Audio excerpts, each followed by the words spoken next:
Hello, friends, and welcome back to Malicious Compliance Stories. Let's start this video with a story about the $20 that broke a woman's faith in humanity. But before we begin, best way to support our channel is to leave comments, like, and subscribe with a turned-on bell so you don't miss the new video every single day. Here we go. There are no good people left. I went into work on Tuesday thinking it'd be a normal day, nothing crazy, just the usual mix of customer questions and helping people find what they need. A woman walked in to pick up a prepaid order, and I recognized her immediately. A few days earlier, I had spent nearly an hour helping her pick out a gift for her adult son. She wasn't rude exactly, just exhausting. The kind of customer who needs to see every single color in every style, lay them out side by side, and take a photo of each one to send to her son, who couldn't seem to make up his mind. Naturally, the color he finally picked was the only one we didn't have in stock. Still, she paid in full for the order, and I made sure it was transferred to our location so she could pick it up. Everything was wrapped up neatly, and I honestly felt relieved when she left that day. Fast forward to Tuesday. I had one other customer in the store. When she came in to pick up her shoes, I smiled, handed her the order, and figured that would be the end of it. But no, apparently. I was in for a rant I never saw coming. The woman starts going off about how she was in the store yesterday and was going to pay cash for something, but then decided to use her card instead. According to her, she had placed a $20 bill on the counter and forgot about it, and now it's missing, so clearly we must have stolen it. She's not asking questions, mind you, she's making accusations, loudly. She starts in with, "It's such a shame, there's truly no more honest, good people in the world," as if losing her $20 is a sign of civilization's collapse. The kicker? She didn't even ask anyone yesterday if they found the money. She just assumed it was gone and blamed us. I tried to interject to let her know I wasn't even working that day, but she just kept going. Finally, I said, "Ma'am, I have no idea what you're talking about. I wasn't here yesterday." She snapped back, "Oh, I know that," and still kept yelling about how our small business was shady and untrustworthy. Then she stormed out without giving me a chance to say anything else. As the door closed behind her, the only other customer in the store turned to me, wide-eyed, and said, "What was wrong with her?" That single question was like a little reset button. Just hearing someone else say it out loud reminded me that I wasn't imagining things. I laughed and told him if she hadn't been yelling at me, I would have told her we actually do have a lost and found. To top it off, the owner of our shop is the one who helped her yesterday. Had she just asked politely, we could have checked security footage, confirmed her story, or at the very least, let her speak with the owner the next day. But she wasn't looking for help, she just wanted someone to blame. Look, we're a small business. We survive off reputation, word of mouth, and loyal customers. Nobody here is risking all of that for a $20 bill. It's ridiculous. And yet, some people come in ready to accuse strangers of theft without a second thought. At the end of the day, I'm just grateful for that other customer's comment. It reminded me that not everyone is like her, and that sometimes a little empathy and common sense still go a long way. Adding on to the lying aspect, how do you know she wasn't lying to you to get money out of you? Odds are the people who say the store lies to them are the ones lying themselves. And our second story. Don't want to leave? Okay. A friend once told me a story that stuck with me. One of those bittersweet tales about love, loss, and karma catching up. It begins with Larry, who was 27 years old at the time and had the kind of heart that made him pull over on the side of the road to help strangers. That's exactly what he did one day when he saw a woman struggling with a flat tire. Her name was Mary, and she was nearly 30 years older than him. Despite the age gap and the raised eyebrows it caused, the two connected deeply. Mary had 3 adult children, one of whom was a daughter named Julie, and while their relationship raised some questions at first, Larry and Mary fell in love. They never bothered with the paperwork of marriage, but in every meaningful way they committed their lives to one another. When they met, neither had much to their name, but with years of hard work, disciplined saving, and a few smart investments, Larry and Mary built a solid retirement plan. They acquired several rental properties, including a quiet little cabin nestled in the mountains. That cabin, in a gesture of goodwill, was offered to Julie, Mary's daughter, to live in rent-free. Unfortunately, Julie never warmed up to Larry. Whether it was the age gap, jealousy, or a simple clash of personalities, she was always difficult and made no secret of her disdain for him. Larry, however, didn't let it interfere. He stayed civil, kept his distance, and respected Mary's desire to support her daughter. 2 decades later, tragedy struck. Mary, now 77, was diagnosed with lung cancer. Larry was devastated. Together they fought through treatments, hospital stays, and sleepless nights, but the cancer was aggressive. Eventually, the doctor sat them down and gave them the heartbreaking advice: it was time to get Mary's affairs in order. With heavy hearts, Mary and Larry met with an attorney and meticulously laid out their final plans. Among the instructions was a clause that granted Julie the right to stay in the mountain cabin for 1 year following Mary's death. After that, full ownership of the cabin would pass to Larry. It was Mary's way of showing compassion to her daughter while still honoring the man who had stood by her side for 2 decades. Mary passed away in the hospital, with Larry holding her hand. He was shattered. But before he even had a chance to fully grieve, the police showed up at his door. Julie, in a stunning display of malice, had reported him, suggesting that he had somehow contributed to Mary's death. Thankfully, the doctors and hospital staff confirmed there was no basis for the accusation, and the police did not pursue it further. But the damage had been done. Larry was heartbroken. Again. A year passed, and Larry, following Mary's wishes, gently informed Julie that her time in the cabin was up and she needed to make arrangements to move out. Julie exploded. She flat out refused, claiming she would never leave and that Larry had no right to push her out of what she considered her mother's house.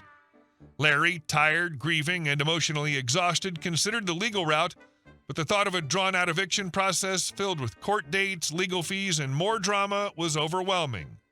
He wanted peace. Then he had an idea. Both Larry and Mary had been active in their church community. In fact, their shared faith had been one of the pillars of their relationship. So in a final act of poetic justice and generosity, Larry donated the cabin to the church, specifically in Mary's name. With the property now legally in the church's possession, it was no longer a personal feud. The church, without any emotional attachments, promptly filed formal eviction paperwork. After the required notice period, the sheriff arrived and Julie and her family were removed from the property.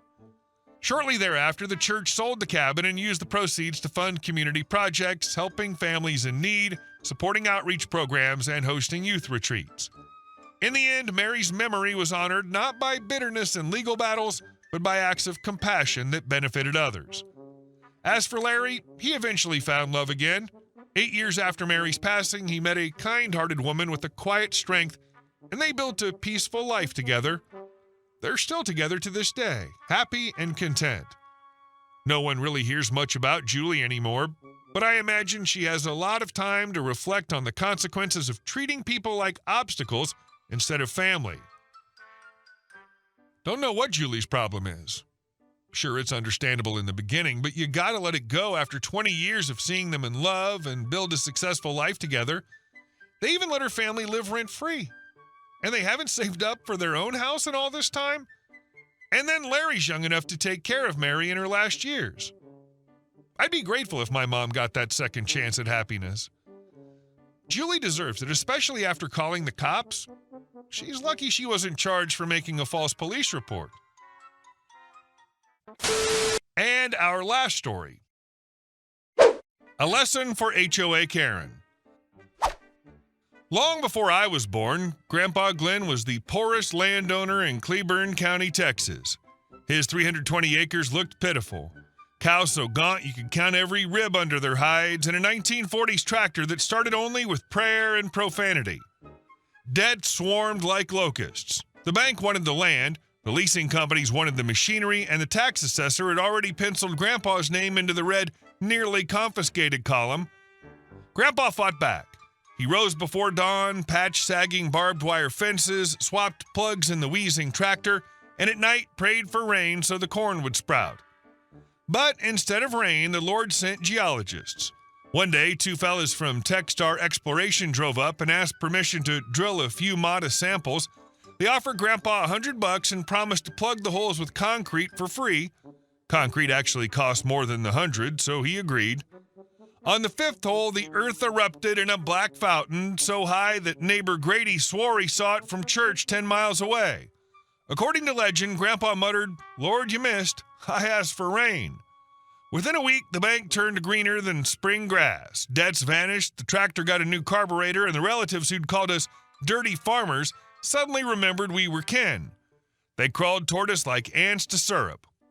One third cousin named Steve even flew in from Los Angeles with a contract in 6-point type offering to help move the assets into a charitable trust, i.e. his own pocket. Grandpa signed it with a guitar string and fed the paper to the dog. Family reunions have been Steve-free ever since.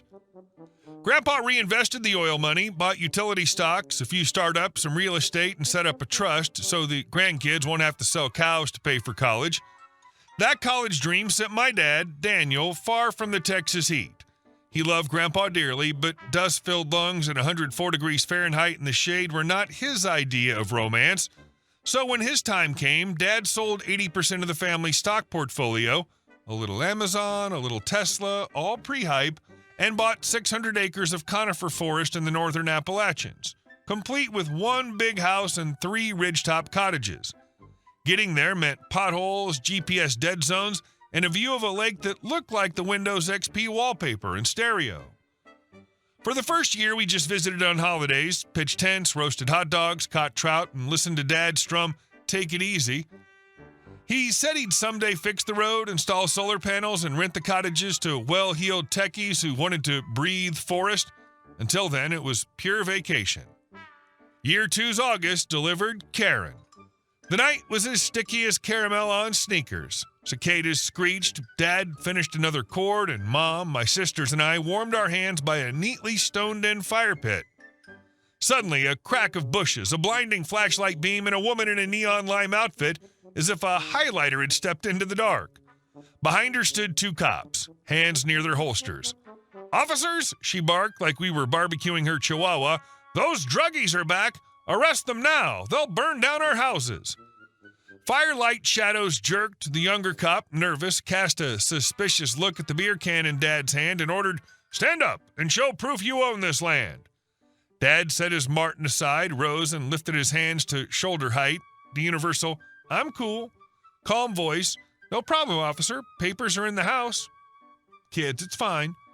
Karen, teetering on stilettos in the forest litter, shrilled, "They're vagrants. A tent is a wildfire hazard. This forest belongs to the HOA. I have the protocol. Arrest them." We walked to the house, flashlight sweeping walls like ghost hunters. Inside, Dad pulled a thick folder from the safe, deed, cadastral map, last year's tax receipt. The cop shined lights, checked coordinates for ages.